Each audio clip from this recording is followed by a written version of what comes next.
Vous êtes sur Medi 1, merci de nous rester fidèles. Très heureux de vous retrouver dans le cadre de votre émission Génération News, l'émission qui prend à cœur toutes les problématiques liées à la jeunesse, mais également tout ce qui fait le buzz sur Internet. Et en parlant de buzz sur Internet, récemment, une étude a été en tout cas révélée par plusieurs jeunes hors du continent et sur le continent.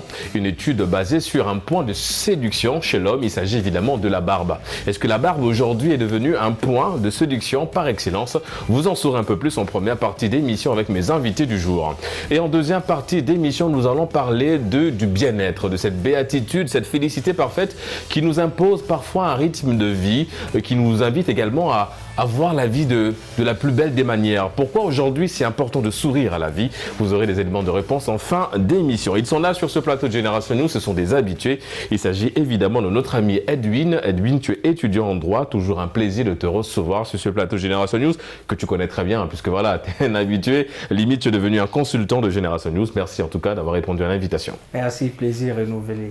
Plaisir renouvelé également pour Mariem, vous êtes la seule femme de ce plateau, évidemment, on va beaucoup faire référence à vous, recours à vous, en ce qui concerne évidemment la première thématique. Vous êtes étudiante en statistiques appliquées. Merci en tout cas d'avoir répondu à l'invitation Génération News. Merci Régis, c'était un plaisir de vous revoir. Un plaisir de revoir également un habitué. Mamadou, tu es étudiant en journalisme. C'est un plaisir évidemment de te recevoir sur ce plateau. J'ai même envie de dire tout court, tu es journaliste parce que tu es en fin d'études là. Donc bientôt évidemment, tu auras simplement le titre de journaliste. En tout cas, merci d'avoir répondu à l'invitation de Génération News. Amen et merci beaucoup pour ce souhait. C'est toujours un plaisir pour moi de te rejoindre ou de vous rejoindre sur ce plateau. Les amis, nous allons entrer dans le vif du sujet. Mariam, je me tourne vers toi. Comme je l'ai dit, tu es la seule femme de ce plateau. Nous allons parler de la première thématique, la barbe. Est-ce que pour toi aujourd'hui, la barbe, c'est un outil de séduction, c'est-à-dire un critère de séduction? Tu es beaucoup plus attiré, porté vers des hommes qui ont des barbes? Si oui, pourquoi? Je commencerai tout d'abord par celle-ci. Je te tiens, tu me tiens par la barbichette. D'accord. D'accord. Pour moi, je dirais sans hésiter que je préfère les hommes barbus. Ouais. Et également, pour moi, avoir la barbe, c'est un critère vraiment essentiel de nos jours. Et les femmes également, et moi notamment, nous aimons vraiment les hommes barbus. Et pourquoi? C'est pourquoi? Parce que les personnes qui nous regardent, des personnes imberbes, ils ont besoin de savoir un peu pourquoi. Oui. Pourquoi les femmes préfèrent les hommes barbus? Tout à fait, je dirais plutôt parce que avoir la barbe reflète tout d'abord la masculinité, la maturité et également la virilité de l'homme. Raison pour laquelle vraiment les hommes adoptaient la barbe. D'accord. Du coup, si toi, il y a un homme qui n'est pas barbu, qui vient vers toi pour évidemment solliciter ton cœur, s'il est libre, et bien entendu, et si ce monsieur est imberbe, il y a peu de chances qu'il soit effectivement, on va dire, accepté par vous du fait qu'il ne soit pas barbu. Moi, je serais plutôt directe. Moi, j'aime pas beaucoup les hommes barbus, mais il y a une manière de lui dire, de lui préciser que vraiment, j'aime pas les hommes barbus. Imberbe, les hommes qui n'ont pas de barbe. Tout à fait, tout à fait. Donc, vraiment, mais il y a certains autres critères également, l'élégance, certains styles qui peuvent également... Ouais, parce que du coup, un homme barbu, si sa barbe est bien traitée, on aura l'occasion en tout cas de revenir sur ce point, en ce qui concerne le traitement de cette barbe-là. Donc pour toi, un homme barbu, ça fait ressortir un peu sa masculinité, son côté un peu chic, et voilà. Oui. D'accord. Ça permet également une certaine attractivité envers nous les femmes. D'accord. Et vraiment, ça nous séduit en quelque sorte. D'accord. Bon, écoute, on va laisser pousser la barbe. En ce qui concerne de laisser pousser la barbe, notre ami Mamadou, oui, t'as la barbe pour le coup. Pour le coup, donc oui. Peut-être que tu marqueras des points chez notre ami Mariam. Mais je veux dire, du coup, est-ce que toi, tu joues un peu de ça? C'est-à-dire le fait d'avoir la barbe, est-ce que tu te dis ça peut être un outil de séduction? Est-ce que tu en joues un petit peu? Merci beaucoup Régis. Déjà, je pense que j'ai quelques points au niveau des critères de madame. Ouais, parce qu'il y a la barbe déjà. Ouais. Mais bon, je pense que je ne suis pas trop du genre à faire un focus ou une fixation sur ça. D'accord. D'ailleurs, je respecte trop les babyface en plus. Donc, bon, oui, les personnes imberbes. Imberbes, oui. D'accord. Parfois, ça peut être aussi un critère qui attire chez certaines femmes. Mais je rejoins aussi madame sur ce point-là. avoir une barbe peut être considéré comme un signe de virilité, de maturité, et aussi ça prouve aussi que Dieu respecte l'homme. D'accord. Mais est-ce que c'est pas un peu trompeur comme signe? C'est-à-dire, est-ce que le fait d'avoir une barbe tout de suite, ça renvoie un peu à cette maturité dont tu fais allusion? Non, je pense que c'est juste un beau cliché. Hein. C'est un beau cliché. Ouais, c'est ça, parce qu'on est un peu dans les clichés. Un peu dans les clichés. Mais comme on dit, ce n'est pas juste le critère de séduction, c'est un des critères de séduction. Mais c'est devenu même, de ce qu'on a vu sur les réseaux sociaux, en l'occurrence Facebook, c'est devenu un petit peu le critère par excellence de séduction en fait, parce qu'on se rend compte que beaucoup de femmes aujourd'hui sont portées vers des hommes qui laissent pousser leur barbe et qui la traitent très bien. Oui, parfois. Mais il y a aussi un truc que les gens oublient, peut-être c'est un autre thème, les sapiophiles. C'est les femmes qui sont attirées par les hommes qui sont intelligents, des hommes qui sont cultivés. Mais je veux aussi poser une question à laquelle peut-être je répondrai aussi. Est-ce que le cœur peut voir la barbe? Ouais, c'est pas évident. C'est pas très évident. Donc, il peut être, encore une fois, un critère de séduction, mais pas le seul. Ouais. Edwin, du coup, toi aussi t'es barbu, tu es super barbu. La même question, je te la pose. Est-ce que toi t'en joues un petit peu? Est-ce que tu reçois beaucoup plus de compliments de la gente féminine dans ce sens-là? Et du coup, comment tu la traites, toi, ta barbe, en fait? Et pourquoi tu la laisses pousser? D'abord, moi, je dirais que à ce sujet, les avis sont partagés. Mariama a fait plus ou moins l'historique, pourquoi les femmes étaient attirées par les hommes qui sont barbus ou qui laissent pousser de la barbe. Mais moi, je pense que c'est un trompe-l'œil. C'est un trompe-l'œil, pourquoi? Parce que, comme il a dit, il ne suffit pas d'avoir la barbe pour prétendre avoir une certaine maturité. Pourquoi? Parce qu'aujourd'hui, qu'est-ce qu'on observe? C'est que chez nos jeunes frères, par exemple, ils deviennent très très précoces. Ils ont des barbes à 12, 13, 14 ans. C'est vrai. Est-ce vraiment un signe de maturité? Beaucoup s'en servent pour tromper. Vous voyez un peu? C'est-à-dire, l'aîné qui n'a pas eu cette chance d'en avoir va se faire appeler petit. Oui, il y a une confusion directe dans la famille parce que tout de suite on se dit dès que tu as la barbe. On attribue, on fait une amalgame, on se dit que barbe égale à grandeur, j'ai envie de dire. En temps, il n'en est rien. Maintenant, pourquoi moi je la garde? Je dirais que c'est culturel. C'est parce que c'est une histoire de famille. C'est héréditaire chez nous. Vous voyez que si Dieu m'a doté d'une barbe, c'est parce qu'il m'a arraché les cheveux quelque part. Bon, bon d'accord. Donc chez nous, on peut dire c'est une forme de compensation. On n'a pas de cheveux, mais on a de la barbe. Oui, mais du coup, est-ce que toi, tu as déjà reçu des retours de la gente féminine dans ce sens-là, le fait qu'elles apprécient ou pas? Oui, c'est comme je l'ai dit d'entrée de jeu, les avis sont partagés à ce sujet. Si d'autres aiment, d'autres n'aiment pas. Donc, je dirais pas que... Non, mais sur un point purement personnel, est-ce que tu as déjà reçu des retours en lien avec ta barbe, de la gente féminine? Est-ce qu'il y a certaines qui apprécient Tout à fait, certaines apprécient parce qu'il faut dire que j'avais essayé un look où j'avais complètement presque tout rasé là et j'avais tout diminué et j'avais reçu des retours. Oh, mais pourquoi tu as fait ça? Tu n'es plus beau là, on t'apprécie avec ta belle couronne et tout. J'ai dit bon, j'ai voulu m'essayer, apparemment bon, ça fâche certaines, donc je vais plus le faire. C'est un peu ça quoi. D'accord. Mariam, tout à l'heure, on t'a regardé sourire quand Edwin parlait évidemment du fait de s'être rasé la barbe. Est-ce que toi, si tu es en couple, est-ce que c'est quelque chose qui compte vraiment pour toi dans le sens où tu contrôles un peu la barbe de ton époux? Enfin, quand tu vas te marier évidemment, parce que tu es porté vers des hommes qui sont beaucoup plus dotés d'une barbe. Est-ce que c'est quelque chose que tu vas contrôler dans le sens où tu demanderas à ton futur mari de pas trop raser, sinon tu vas simplement perdre un peu cette forme d'attirance, ou bien tu te dis il peut laisser pousser et derrière je me charge de ça, c'est-à-dire de traiter sa barbe? Oui, moi je trouverais que le mieux serait de lui dire clairement dès le départ que vraiment j'aime sa barbe, la façon donc qu'il ne la rase pas. Qu'il ne la rase pas bon, en fait, d'accord. mais il l'entretient tout juste et tout chez le coiffeur. Ouais. Et ça pourra faire l'affaire. Ouais, mais au-delà, tout à l'heure, tu as démarré ton argumentaire en je te tire par la barbichette. Est-ce que c'est vraiment ça qui te plaît pour le coup? C'est-à-dire que tu peux t'amuser avec et tirer ton futur époux par la barbichette, c'est un souhait ou bien c'est... C'est un souhait et c'est ce que j'aime vraiment également. D'accord. Ouais, la barbe, la caresser et tout, la toucher, vraiment, ça donne un peu de charisme et tout. Est-ce que toi aujourd'hui tu comprends un petit peu l'évolution? C'est-à-dire que aujourd'hui les femmes ont beaucoup de critères de sélection. Avant il fallait avoir une voiture, ensuite il fallait être grande de taille, 1m80 ou plus, ensuite il fallait avoir des pieds un peu arqués. Aujourd'hui on nous parle finalement d'avoir une barbe. Est-ce qu'aujourd'hui les femmes ne s'imposent pas un peu beaucoup de critères au point de passer à côté de l'essentiel? Ça veut dire qu'aujourd'hui si il y a un homme qui vient vers toi qui est doté de plusieurs qualités mais qui n'a pas de barbe, tout de suite il est un peu disqualifié. Est-ce que toi, tu n'as pas le sentiment que beaucoup de femmes se mettent de pression et passent à côté de l'essentiel à cause d'un seul critère, pour le coup, la barbe?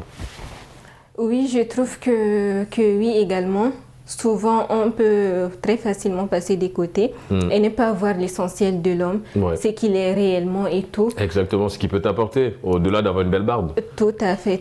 Mais à part la barbe également, il faut que les hommes sachent, il faut qu'ils s'entretiennent proprement et tout. Et l'élégance, les styles physiques et tout, les styles vestimentaires y est.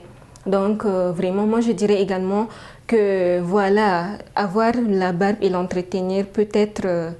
un critère nouveau, mais aussi un des critères venant de nous les femmes. D'accord. Ouais. Mamadou, effectivement, c'est vrai que on va être un petit peu les avocats de nos amis imberbes, parce que oui, beaucoup d'hommes se font disqualifier à cause de ce critère-là. Mais je veux dire, comment nous sommes arrivés à ce point, au point où il y a beaucoup de pression, beaucoup de choix en ce qui concerne la femme, et des fois, comme je disais tout à l'heure, en fait, elle passe à côté de l'essentiel, chose confirmée par notre amie Mariam sur ce plateau. Oui, je voulais un peu revenir sur ça d'ailleurs. Je pense à trop vouloir les détails, on perd le gros en fait. Ouais. Est-ce que l'avènement des réseaux sociaux en est pour quelque chose aussi? À 200% d'ailleurs, je pense, à 200%. Les femmes sont beaucoup plus maintenant dans le détail, sont beaucoup plus j'irais même jusqu'à dire dans l'instant en fait, dans l'instantané. Parce que l'attirance physique déjà, ça ne dure pas. Hein. Comme on dit, on n'est pas beau à vie quoi. C'est vrai. Donc, essayons aussi de trouver quelqu'un qui est bon à vie, que quelqu'un qui est beau à vie. C'est pas mal, hein. C'est pas mal d'être attiré par des hommes qui sont élancés, par des hommes qui sont barbus, qui ont de beaux yeux ou bien qui ont, je sais pas moi.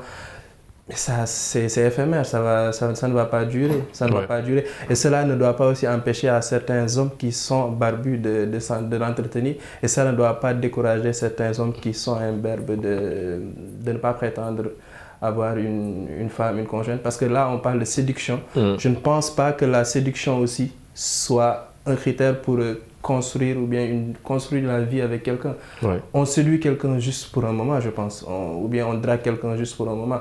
Mais c'est pour vouloir construire quelque chose avec cette personne. Ouais, c'est vrai que rien ne garantit que cette relation naissante va aboutir à quelque chose. C'est ça, parce que la relation, elle naît d'un critère.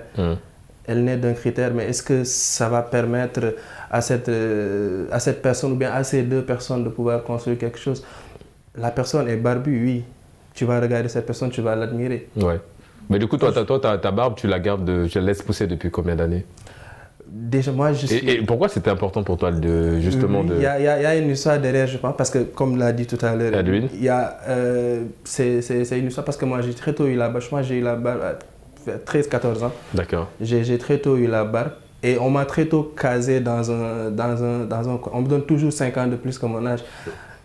C'est un problème, c'est un très gros problème. Moi, je suis plus du genre babyface, je suis plus du genre à garder le visage. Parce qu'à chaque fois que j'aime, on me dit que tu as 15 ans maintenant, tu as toujours 15 ans. Ouais, c'est vrai. Avec la barbe, on a 15 de plus. C'est vrai. C'est un peu problématique. Donc, certains hommes barbus, parfois, ne sont pas pour faire plaisir aux femmes, c'est plus pour se donner Une effet d'être plus grand, en fait. Voilà. D'accord. Il ne faut pas que vous vous trompiez, chère femme. Bon, à partir du moment où ça plaît à Mariam, il n'y a pas de problème. Voilà, donc elle n'est pas seule dans la situation. Il y a beaucoup de femmes aujourd'hui qui préfèrent, qui sont très attirées à l'idée d'être avec un homme barbu. On a parlé du traitement. Edwin, il est également dit, hein, nos amis médecins ont ressorti une étude selon laquelle c'est l'endroit le plus, entre guillemets, sale, dans le sens où ça contient beaucoup de bactéries. Et c'est un endroit très dangereux pour les nouveau-nés, parce que les nouveau-nés ont tendance à jouer un petit peu avec. Mais quand elle est mal entretenue, ça devient un peu une zone, malheureusement, qui retient beaucoup de bactéries. Du coup, toi, ta barbe, comment tu l'entretiens? Est-ce que tu as une routine par rapport à ça? Bon, routine, oui. Mais on va dire, je ne l'entretiens pas avec grand-chose. Hein. La barbe, d'abord, au départ, lorsqu'on se lave, c'est comme les cheveux. S'ils sont bien lavés, ça ne pose pas de problème. On ne va pas se retrouver avec des bactéries, comme tu l'as dit. Il y a aussi l'aspect. Plus c'est touffu, plus ça emmagasine. Donc, il faut bien la tailler pour qu'elle puisse être, j'ai envie de dire, dans les normes. Présentable, tout simplement. Présentable, voilà, merci. Et donc, moi, je n'ai pas de produit particulier, juste du savon. D'accord. Lorsque je me lave, je prends mon temps de passer du savon, de me gratter, de prendre des petites brosses là. Et puis voilà quoi. D'accord. Ouais. Tout à l'heure, tu nous as confié que lorsque tu t'étais rasé totalement, tu avais eu des retours de la gente féminine qui beaucoup n'avaient pas apprécié ta nouvelle coupe. Du coup, elles apprécient laquelle? Est-ce que toi aussi ça te conditionne dans ta coupe de barbe ou bien? Est-ce que tu fais une coupe en te disant ça peut plaire à la jeune féminine, donc du coup je la fais? Bon, au départ, on va dire que je ne fais pas une coupe tant pour plaire. D'accord. Comme je vous l'ai dit, c'est culturel. La barbe, chez nous, c'est une histoire de famille. Oui, mais après, chacun a une coupe avec sa barbe. Oui, mais moi, j'ai la même coupe que mes papas ou mes grands-pères. D'accord, c'est celle-là, cette coupe, avec la couronne et tout? Avec la couronne et tout, bien rasée et tout. Bon, la loyauté. Voilà. Après, il y en a qui en ont une plus grosse que la mienne. Bon. Est-ce que c'est ton objectif de laisser pousser ça au point de... Mais bien sûr, comme je vous l'ai dit, je suis la lignée. Bon, d'accord. Mariam, c'est vrai que la coupe de la barbe, ça compte beaucoup chez toi? Je veux dire, c'est important pour toi qu'il ait une coupe assez présentable? Ouais, la coupe aussi, ça donne quelque chose de plus et une valeur ajoutée, je me permettrai de le dire. Donc voilà, même si les hommes ne peuvent pas entretenir leur barbe à la maison, il y a le coiffeur qui est là, il y a également sur les réseaux sociaux. Il y a madame qui est là aussi, hein, au risque de ne pas être sexiste, mais je veux dire, à partir du moment où tu prends plaisir à avoir ton homme avec la barbe, tu peux t'en occuper aussi derrière. Oui, tout à fait. Merci pour le compliment. Non, il n'y a pas de souci. Il n'y a pas de souci. Tu dois transférer le compliment au monsieur avec la barbe et il n'y a pas de souci à ce niveau. Donc oui, c'est important pour toi qu'il ait au moins une coupe un peu assez particulière en ce qui concerne sa barbe. Et là, c'est plus attirant. Oui, c'est plus attirant de toute manière et tout. Quoi. On le remarque également sur les réseaux sociaux que voilà, les influenceurs également font des vidéos sur comment entretenir, comment faire pousser sa barbe et autres. Donc même les hommes misent également beaucoup d'espoir sur le fait d'avoir la barbe tout premièrement et en second lieu de l'entretenir. D'accord. Est-ce que question assez privée, est-ce que tu as le compliment facile quand tu es en face d'un homme qui est barbu? Est-ce que tu peux facilement complimenter un homme en disant je vous apprécie, vous avez une très belle barbe, ou bien tu gardes ça pour toi? Moi, je préfère les garder pour moi parce que les hommes sont un peu... donc, il va se prendre la tête au fur et à mesure. Donc, je préfère le garder pour moi. D'accord. Mamadou, elle a souligné un point qui est très intéressant en parlant de produits. Aujourd'hui, sur le marché, il y en a tellement. Il y a beaucoup de produits, que ce soit bio ou pas, mais on retrouve beaucoup de produits sur le marché justement pour faire pousser cette barbe-là. Mais il est dit également qu'il y a des dangers derrière. Est-ce qu'aujourd'hui, ces personnes-là qui se sentent un petit peu lésées par rapport à certaines personnes, en l'occurrence des personnes imberbes qui ont besoin de faire pousser leur barbe, est-ce qu'ils ne s'exposent pas un petit peu au potentiel danger lié à ces produits chimiques? Si, comme dit l'adage, à trop vouloir plaire, on se déplaît en fait. Bien, on se fait du mal. C'est toujours ça. Hein. Tu n'as pas eu recours à ça? Non, toi c'est du naturel. C'est très naturel. Bon, d'accord. Merci Dieu.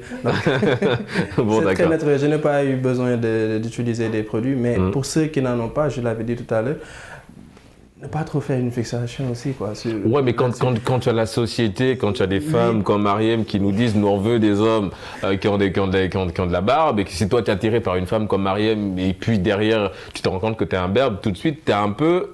C'est un blocage un peu psychologique aussi derrière. C'est très psychologique. Voilà. Et comme on l'a dit, hein, c'est le monde dans lequel nous vivons aussi qui nous impose en fait. La société nous impose des choses et ne pas essayer de plaire aux autres parce que on l'a aussi. Est-ce qu'on n'est pas dans un monde où ça se résume à ça, à faire des choses pour plaire aux autres. Oui, ça c'est le monde actuel qui est ainsi.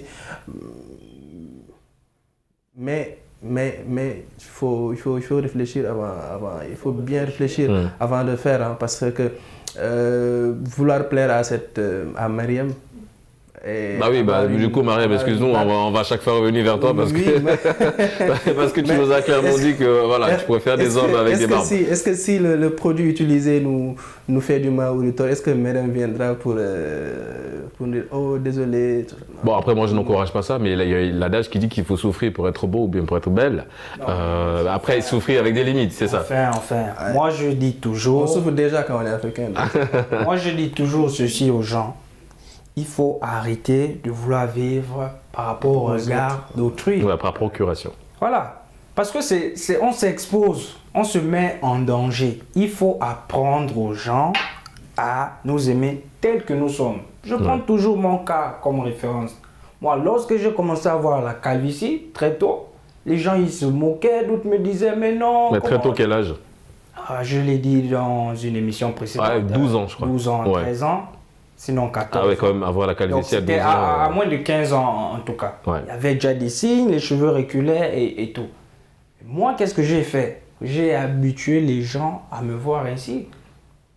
Et aujourd'hui, ça pose plus de problème. Donc, il faudrait que tout le monde adopte la même attitude. Ouais. Mais toujours s'exposer. Là, on parle d'un problème de santé. Oui, je veux que Mariem s'intéresse à moi. Je vais aller frotter tout et n'importe quoi. Et à quel prix? Au prix de Mariem au prix de Mariem, est-ce que si, je ne sais pas, j'ai une figure défigurée suite à l'utilisation de ces produits. Oui, parce qu'il y a eu beaucoup de Mariem retours néfastes. Va encore se tourner vers moi pour m'apprécier? Non. Donc ça sert à rien. Excuse-moi, je ne te coupe pas la parole. Il y a aussi une chose, séduire, c'est un art. C'est vrai. Séduire, c'est un art. Si on n'a pas la barbe, essayons de trouver des choses pour que ça joue en notre faveur aussi. Oui, mais est-ce que vous les femmes, est-ce que vous êtes dans cette optique-là? C'est-à-dire que si par exemple il y a un monsieur qui arrive qui est un berbe et que toi la barbe c'est un point par excellence c'est un critère de séduction. Est-ce que tu essayes de compenser autre part? Est-ce que tu te dis, bon, ok, il n'a pas la barbe, mais il a plutôt une belle tête et il s'exprime bien. Est-ce que donc il y a moyen de faire un truc? Ou toi, tu focuses simplement sur le fait d'avoir une barbe? Bon, comme moi je l'ai précisé au début, bon, moi je me focalise sur les personnes barbues. D'accord. Ouais, mais au cas où si l'homme vient et il m'aborde et qu'il n'a pas vraiment la barbe qu'il faut, et s'il a vraiment une bonne mâchoire, alors le fait des barbes devient négligeable. D'accord. Donc ça peut faire l'affaire au fil du temps. Oui, mais est-ce que toi tu as un niveau de barbe acceptable? Je veux le niveau de Edwin ou bien celui de notre ami Momodou, ou bien toi tu es vraiment dans le sens d'en avoir beaucoup un peu? Non. Pour tenir à la barbichette. Mais tu peux tenir la barbichette de notre ami Edwin déjà. Mais je veux dire, oui, est-ce que tu as forcément un niveau de barbe ou bien il suffit juste qu'il ait de la barbe et ça va? Non, juste qu'il ait la barbe et c'est fini. Je n'ai pas un niveau vraiment spécifique. D'accord. Voilà. D'accord. Ben Edwin, ça te fait sourire, apparemment. Oui, non, évidemment. Il faut dire une chose, c'est que les goûts et les couleurs ne se mélangent pas. Heureusement d'ailleurs. Et comme je le dis depuis le début de l'émission, il faut relativiser quoi. Si Mariem est plus barbe, il y en a pour qui la barbe ne veut, ne veut rien dire. Elle n'aimerait même pas que l'homme ait. Oui, parce que attention, nos amis, nos téléspectateurs, un berbe doit savoir que il y a. Il faut pas les enfermer dans un Exactement. Non. Barbe ou pas, monsieur, vous êtes très beau. Affirmez-vous, assumez-vous, amenez les gens à vous aimer tel que vous êtes. C'est tout, quoi. Bah c'est vrai, hein. Mais malheureusement, est-ce qu'il y en a qui comprennent ça aujourd'hui Je veux dire, est-ce qu'il y en a qui arrivent à vivre sans ce critère quand on sait qu'aujourd'hui, avec l'avènement des réseaux sociaux, il y a une puissance un peu, quand on voit les pseudo-influenceuses qui invitent certaines jeunes filles à préférer les hommes barbus, évidemment que le combat devient un peu rude là, à ce niveau-là, pour amener ou bien sensibiliser sur le fait de s'accepter soi-même d'abord comme on est, avant évidemment de se laisser tenter par un quelconque produit pour laisser pousser sa barbe. Si, il faut le dire. C'est comme les gens qui font des clichés sur les célibataires. Oui. C'est à peu près ça, en fait. Un homme qui est barbu ne doit pas être ça. Un homme qui n'est pas barbu de ne doit pas faire ça, ne doit pas faire ça. Et un homme célibataire ne doit pas faire ça. Mais bon... Ouais, les influenceurs, il y en a qui vont loin en disant qu'un homme qui n'a pas de barbe, c'est un emoji. C'est ça. Ouais. C'est ça, c'est un emoji où c'est... Elle est un peu violente, la comparaison, quand même. Très violente. Mais bon... Mais parfois, comme on dit, moi, je suis du genre... Je suis parmi les gens qui pensent que séduire une personne ou bien séduire sa future conjointe, c'est au-delà du physique en fait. C'est au-delà de l'aspect physique de la personne, c'est plus l'aspect spirituel, l'aspect intelligence plutôt de la personne et le fait que ça marche très vite. Je ne sais pas ça à Merem, mais imaginons Merem est quelqu'un ou bien marche avec quelqu'un qui n'est pas barbu. Bon, ouais. Ben, du point de vue interne en fait. Ouais. Qu'est-ce qu'elle va faire? Ouais, c'est comme on dit, on aime certes avec le cœur, mais la vérité, c'est qu'on aime avec le cerveau. C'est avec la tête qu'on aime énormément. C'est avec la tête que ça... Et en parlant de tête, les amis, nous allons marquer une courte pause pour se retrouver en deuxième partie d'émission. Nous allons parler du bien-être. Pourquoi c'est important de sourire à la vie? Vous en saurez un peu plus tout de suite. On marque une courte pause. À tout de suite sur le plateau de Média TV Africain.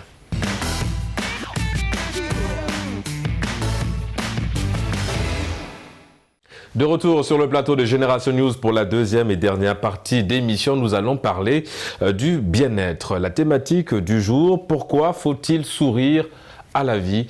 Mon cher Momodou, pourquoi c'est important selon toi de sourire à la vie? Sourire à la vie, c'est... Parce que déjà que la vie elle est assez difficile. C'est assez difficile, assez dur de vivre. Donc, on ne peut pas toujours renfrogner le visage. Donc, il faut déjà il faut sourire. D'accord. Déjà, il faut toujours sourire dans la vie. Parce que pour déjà atténuer la douleur, pour atténuer la douleur de ce que nous vivons, de ce que nous rencontrons tous les jours, des problèmes auxquels nous faisons face, il y a un tas de raisons qui peut nous pousser à sourire, à être de bonne humeur. À toujours garder le positif. Ouais. C'est le positif. Parce que sourire déjà, c'est le positif. C'est avoir une bonne vue, voir la vie déjà sous un très bon angle. Ouais, du bon côté en fait, toujours. C'est de voir le bon côté des choses. On souffre déjà assez. On souffre déjà assez de tous les jours. C'est ça, il faut sourire, je pense. Et comment on arrive à cet état de félicité, de béatitude, Edwin? C'est vrai que la vie est très compliquée, mais en quoi le fait de sourire à la vie nous aide? Oui, mais parce qu'il faut, comme il l'a dit, le rire est thérapeutique. Vous savez, il y a, sauf peut-être au ciel, comme le disent les croyants, que là-bas, tout est rose, il coule du sucre et du miel. Mais je pense que tant que nous sommes sur Terre, nous allons toujours rencontrer des difficultés. Et que malheureusement, on n'y peut rien. Et donc, si c'est déjà assez difficile et que l'on en rajoute encore, on va pas s'en sortir. Donc, il faut quand même un contrepoids. Et ce contrepoids, je pense que c'est le sourire, c'est le fait d'adopter une zen attitude, comme on dit. Mais comment ça se manifeste? Je veux dire, comment tout de suite on sait qu'on est en train de profiter de la vie? C'est quoi? C'est de faire des choses qu'on n'a jamais eu le temps de faire? C'est de profiter de la vie? Oui, mais dans quel sens concrètement? Tout dépend, hein. Tout dépend des personnes, tout dépend de l'approche. Vous voyez? Il y en a pour qui, on va dire, sourire à la vie. Se résume à passer du temps en famille, par exemple. À passer du temps en famille. Ouais. D'autres diront des voyages. D'autres diront peut-être c'est la lecture. Donc, tout dépend des personnes et de la conception de la chose vis-à-vis les autres, en fait. D'accord. Mariam, sourire à la vie, est-ce que c'est quelque chose que tu fais aujourd'hui? C'est-à-dire, est-ce que tu sais vraiment de profiter de la vie? Parce qu'il y a l'adage, puisque tu aimes bien, t'aimes bien énoncer un peu tout ce qui est adage, mais je veux dire, l'adage qui nous dit que la vie, elle est courte, est-ce que ça aussi, ça te pousse un petit peu à profiter de ton séjour sur cette terre, parce qu'on est tous de passage sur cette terre, et de profiter au maximum de ce passage-là, dans le sens de sourire tout simplement à la vie, lorsque tu es confronté à des moments un peu difficiles? Est-ce que tu es dans cette optique-là?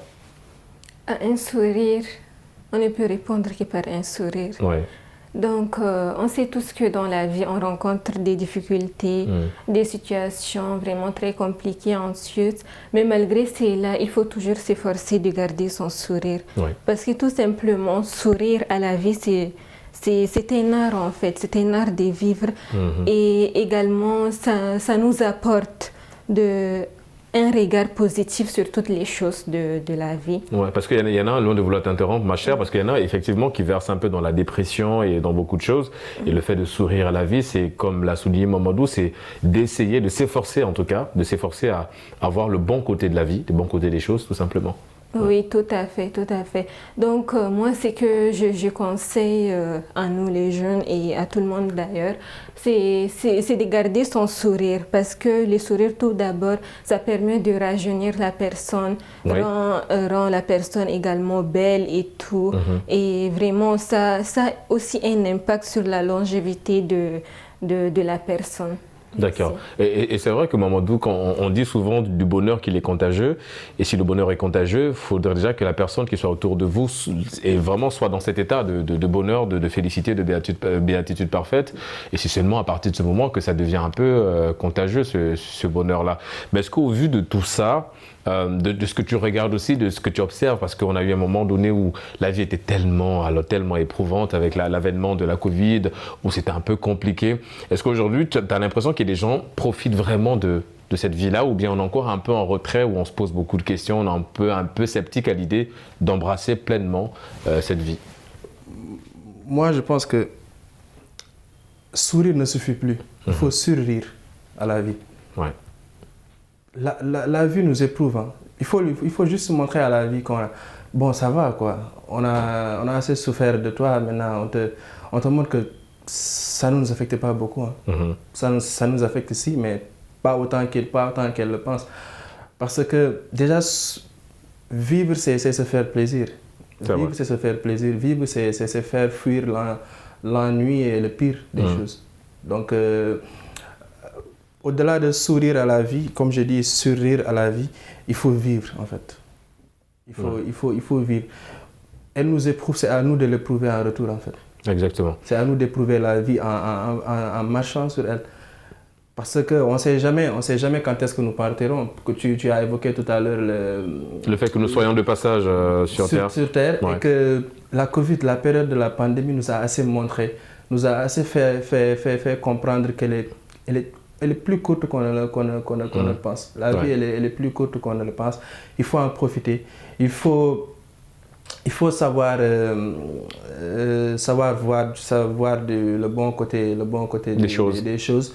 Essayer de marcher en étroite collaboration avec cette vie et essayer aussi de la tromper. D'accord. De la tromper. Essayer de ne pas comprendre, de ne pas voir qu'elle nous fait souffrir assez. Donc, il faut sourire à la vie. Bon, c'est vrai que c'est un peu difficile d'ignorer un peu cette étape, c'est-à-dire cette souffrance que nous inflige cette vie, que nous apprécions, que nous apprenons également à apprécier. Edwin, Mamadou a souligné un fait tout à l'heure en parlant évidemment de la perte d'un être cher. Est-ce que c'est à ce moment précis qu'on est un petit peu appelé à reconditionner un peu notre façon de sourire à la vie, ou bien tout simplement le fait de perdre un ami ou bien un proche nous ouvre un petit peu les yeux sur le fait de se dire « Ah, la vie elle est tellement courte, il est plutôt judicieux aujourd'hui de profiter de tous les petits moments qu'on a, parce qu'on ne sait pas justement quand est-ce qu'on peut quitter cette terre. » Est-ce que la perte de quelqu'un nous ouvre les yeux sur la façon d'apprécier la vie? Justement, et c'est comme je l'ai dit, tout dépend des personnes et de la façon dont ces personnes-là perçoivent le départ de cet être. Pour d'autres, malheureusement, elles auront tendance à se renfermer. Mais par contre, pour les autres, c'est comme tu l'as si bien dit, elle nous rappelle que la vie ne tient qu'à un fil. Comme on le dit très souvent, la personne est partie. D'accord, on est éprouvé, on a du mal à l'accepter. Mais qu'est-ce qu'on peut bien faire? C'est une réalité. Nous sommes appelés à vivre avec cette réalité. On ne dit pas qu'on oublie complètement la personne, mais il faut apprendre à vivre avec. Et ce qui nous permet de vivre avec, c'est parce qu'on adopte une certaine attitude dans le sourire. Pas le sourire ici comme une manière de se moquer de la personne qui est partie, pas du tout. Ouais. Mais de se dire que oui, elle est partie, mais écoute, la vie continue, on n'y peut rien. Et il faut aussi dire que dans nos traditions, on dit souvent que la personne est juste passée de l'autre côté. Et que, on va dire, son cheminement dans cette autre vie-là dépend de nous, les actes que nous posons ici. Et le plus souvent, lorsqu'on reste en conflit, par exemple, dans les familles, chez nous, on dit que ça bloque le processus de la personne. Ouais. Parce que la personne n'aimerait pas que les gens qu'elle a laissés soient en conflit. Donc, pour faciliter l'accès au Très-Haut à cette personne disparue, il faudrait que la famille soit plutôt dans une harmonie. Une harmonie, Mariam, tu es beaucoup plus dans cette logique-là. Est-ce qu'aujourd'hui, tu partages un peu beaucoup de ton temps en famille ou bien avec des amis, des copines? Est-ce que c'est le cas pour toi en ce moment? Tu essaies de profiter de la vie avec des proches? Oui, en ce moment, je profite tout d'abord parce que je suis dans notre association des étudiants tchadiens. Donc, du coup, on a beaucoup de rencontres ensemble, des journées, des soirées également à la plage ou bien dans une activité quelconque. Donc, je me rends compte que lorsque je suis en famille ou bien entre amis, il y a une énergie positive qui se dégage. Ouais. Et avec mon entourage également, je sens que vraiment il y a cette petite chose-là qui me rend heureuse et également, c'est ainsi de suite. Sourire à la vie, Mamadou, mais avec prudence quand même, parce que quand on parle de sourire à la vie, on a l'impression qu'on peut se permettre de tout faire. Si on a envie de faire des voyages, on va dépenser beaucoup d'argent, mais ok, c'est sourire à la vie, mais avec des limites. On est d'accord sur ce point quand même, ou bien on se permet de se lâcher totalement? Non, on n'a plus le droit de se lâcher complètement. Moi, je vais juste faire une fenêtre sur un aspect personnel. D'accord. Moi, je peux dire que, je suis encore jeune, mais durant ma plus tendre jeunesse, je peux dire que j'ai assez souffert. J'ai assez souffert, j'ai assez fait face à des problèmes, j'ai frôlé la mort à 3 reprises. J'étais à 3-4 minutes de l'autre bout, à 2-3 reprises. Si ce n'était pas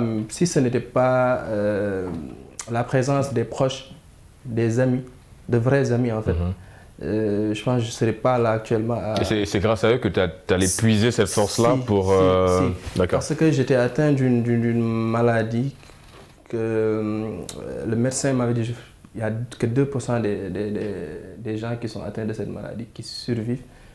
Ah ouais, donc le pourcentage était très faible. Très très faible. J'ai eu la chance de faire partie de ces 2%. J'étais en année de terminale. J'étais atteint de cette maladie. C'était ma première année je devais faire le bac cette année, j'ai pas pu. J'avais décidé de tout lâcher en fait. Et qu'est-ce qui t'a redonné goût à la vie du coup? Les amis, les proches. D'accord. Ils m'ont fait comprendre que, sans pour autant me le dire, mais juste leur présence, ils m'ont fait comprendre que ça, même minime qu'elle soit, tu sers un peu à quelque chose. Minime qu'elle soit. Tu sers à quelque chose, donc vas-y, vis. J'ai failli me suicider. J'ai failli boire des gadgets. Ouais. Bon, ça évidemment, c'est l'extrême, mais bon, on va peut-être pas revenir sur ce point. Non, pas. Mais oui, mais évidemment que c'était un peu compliqué parce que la sensation de se sentir un peu dans une salle insonorisée où tu cries à l'aide et personne ne t'entend. Personne ne t'entend. Ouais. Tu fais des choses, personne ne comprend. C'est ça qui d'ailleurs m'a poussé à devenir un apprenti écrivain. J'ai sorti mon premier livre après ça. Bon, ce n'est pas une publicité. Non, mais à partir du moment où c'est pas cité, il n'y a pas de problème. C'est ça. Donc, j'ai compris l'importance de sourire à la vie, Régis. C'est ça. J'ai compris l'importance de sourire à la vie, de se dire que, bon, quoi qu'il en soit, on ne vit qu'une seule fois, mais vivons bien. Ah, c'est surtout ça. Ouais, on ne vit qu'une seule fois et vivons bien. C'est ça. Et moi, j'ai coutume et pour habitude de dire, quoi qu'il arrive et quoi qu'il advienne, il faut garder le sourire parce que la vie, évidemment, elle est un petit peu difficile. Est-ce que évidemment, en préparant cette émission, Mariem, il est dit que les femmes gèrent mieux cette façon-là, cette façon de sourire à la vie, de se relever après des épreuves jugées un petit peu difficiles. Ça a été le cas pour toi? Est-ce que tu t'es relevé d'une situation jugée vraiment difficile au point où tu es sorti de chez toi et tu as respiré en te disant c'est bon, je suis vivante et je peux profiter de la vie comme il se doit?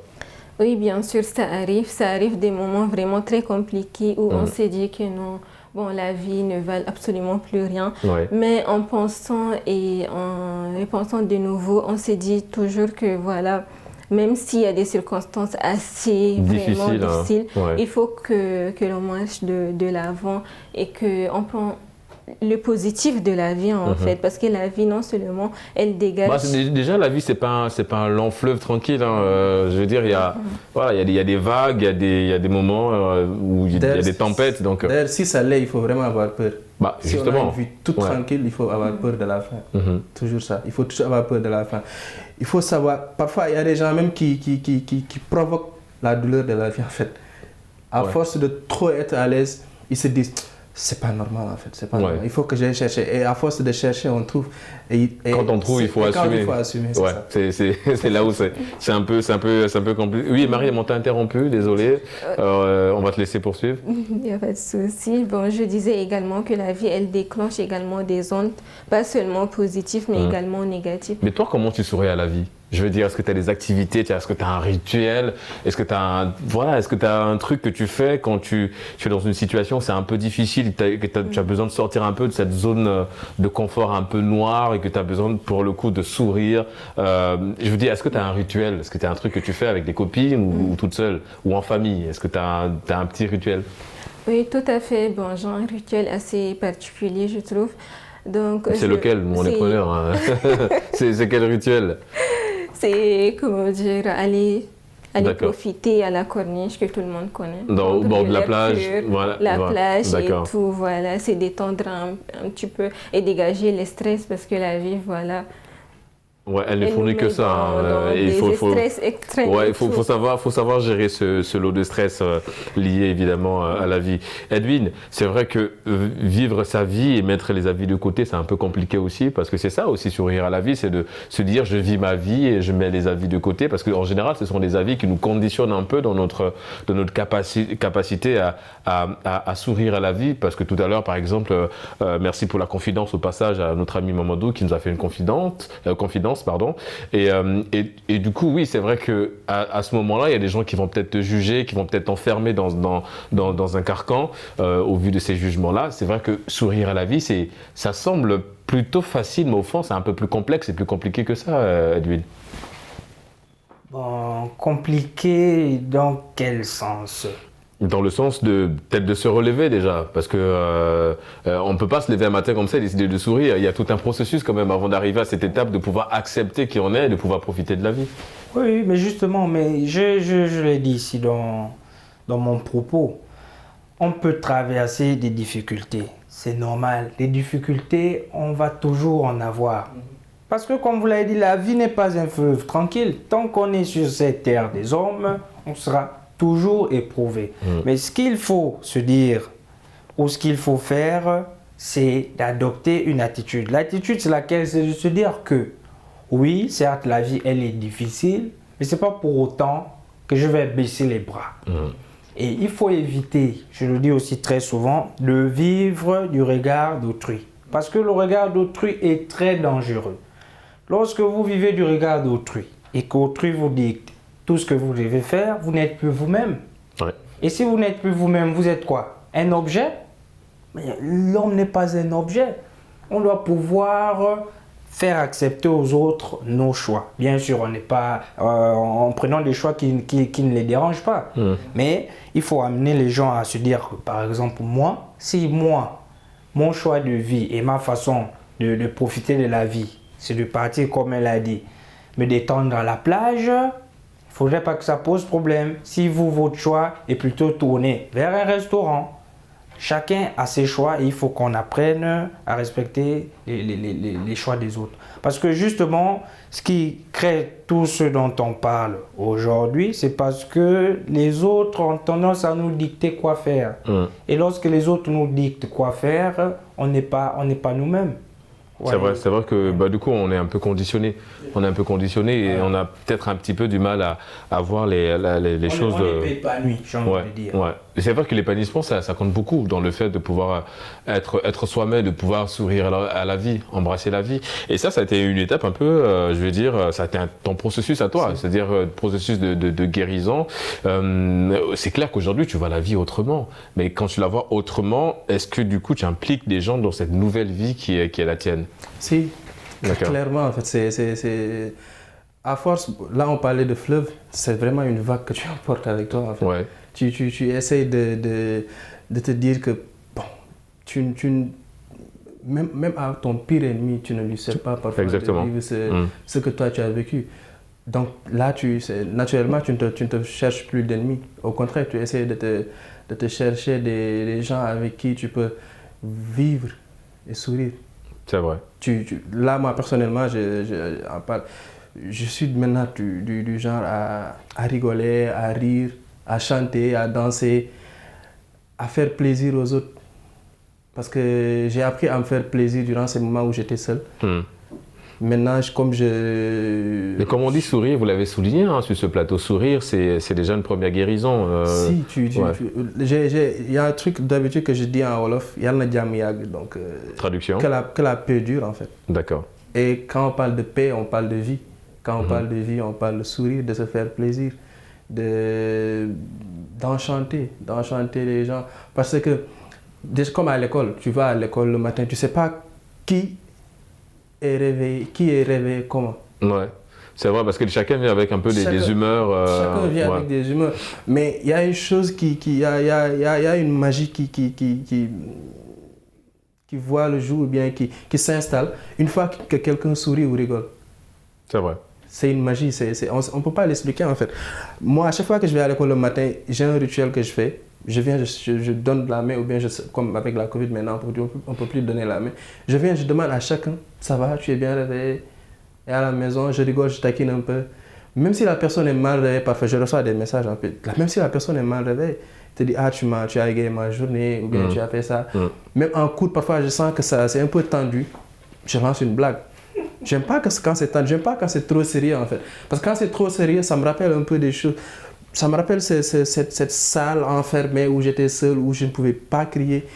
C'est toujours ce qui revient, me revient en tête. Donc à chaque fois que c'est calme, que c'est trop sérieux, que les gens sont là, calqués, enquiquinés sur soi-même, je lance une blague.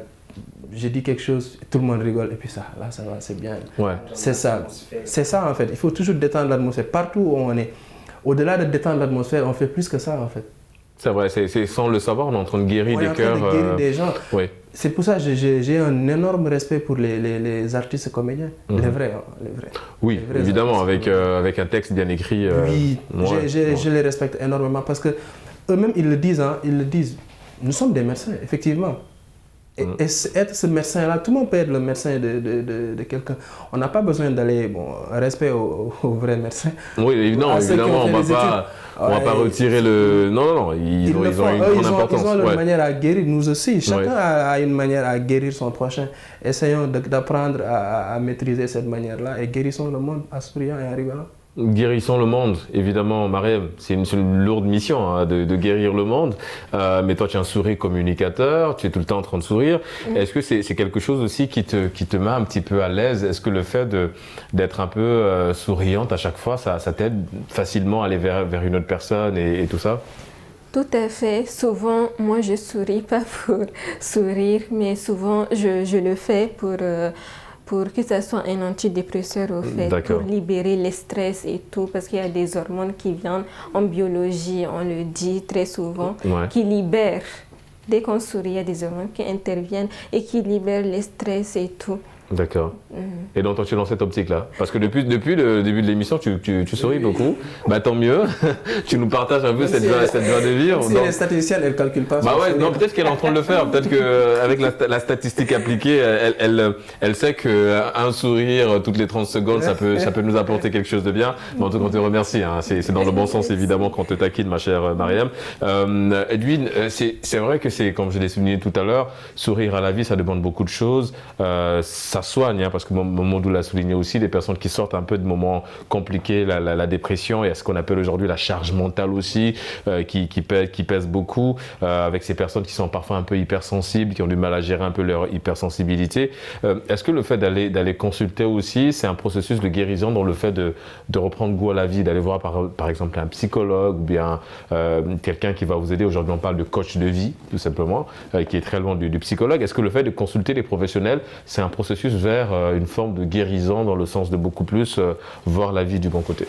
Oui, justement, c'est une forme de guérison. Pourquoi? Parce qu'en fait, j'ai envie de dire que si on ne sourit plus à la vie, c'est parce qu'entre griffes, on a comme perdu une certaine confiance en soi. Et il faut bien une personne pour nous rebooster. Raison pour laquelle on se tourne vers ces professionnels. Maintenant, après, tout dépend du degré. Quelqu'un qui a traversé une situation comme quoi une dispute entre amis, je ne pense pas qu'il ait forcément besoin de consulter un psychologue. Entre-temps, quelqu'un qui sort d'une situation un peu plus délicate comme lui, par exemple, si on le suit, on voit que ça n'a pas été facile. Et il nous l'a dit que si ce n'était pas ses proches autour, les amis, certainement, on n'aurait pas eu cette belle occasion de partager le plateau avec lui aujourd'hui. Ça peut être très compliqué, hein, les amis, d'arriver à ce stade-là. Mais Mariam, aujourd'hui, rassure-nous, tu souris à la vie. On est d'accord. Aujourd'hui, tu profites de la vie. Je profite pleinement de la vie. Lorsque la vie nous sourit, sourions à la vie. Même dans le cas contraire, sourions toujours. D'accord. Même dans le cas contraire, on sourit toujours. Edwin, peut-être un mot de fin. Dans le cas contraire, on sourit toujours? Oui, souriez à la vie, partagez la bonne humeur autour de vous. D'accord. Les amis, nous sommes arrivés peut-être au terme de cette émission. Hein. Ça allait très vite. Évidemment, la thématique, tu l'as senti, tu étais un peu concerné par cette thématique-là. En tout cas, merci d'avoir partagé, d'avoir fait ce témoignage sur ce plateau Génération News. On te remercie.